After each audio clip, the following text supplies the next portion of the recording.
Members of Parliament largely supported amendments to the CPF that will make it easier to receive payouts and grow those savings. As more people choose flexible work arrangements or self-employment, MP Cheryl Chan says it could also be timely to review the current allocation rates design, particularly for the ordinary and special accounts. With the current design categorized according to age groups, perhaps it might be worth rethinking if more nuances are required in the current allocation principles and rates. Maximizing contribution to the OA during the active income years before increasing the allocation to the SA from 35 to 55 years of age, and subsequently for the Medisave to be raised through the SA and OA after a specific age and in line with the medical costs during that time period. Clarifications were also sought on the definition of the new term significant conditions, which will allow automatic withdrawals for members with disabilities.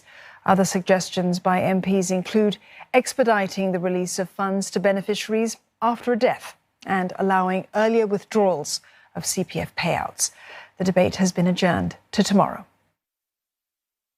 Upon the passing of those who have made their CPF nominations, the CPF board will automatically trigger a notification and an immediate upfront payout of $10,000 will be transferred to the nominee via PayNow to the nominee's bank account. The nominee can then use the sum to defray the funeral expenses of the deceased. Next, the CPF board should target to release the remaining sum to the nominee within 7 days after that, which will come in just in time to alleviate the family's financial burden. I remind myself and fellow workers to have a plan early on and what to do upon retiring. We should avoid working actively, if possible, at that age, and spend time catching up with our hobbies and what we may have missed or not able to do so earlier.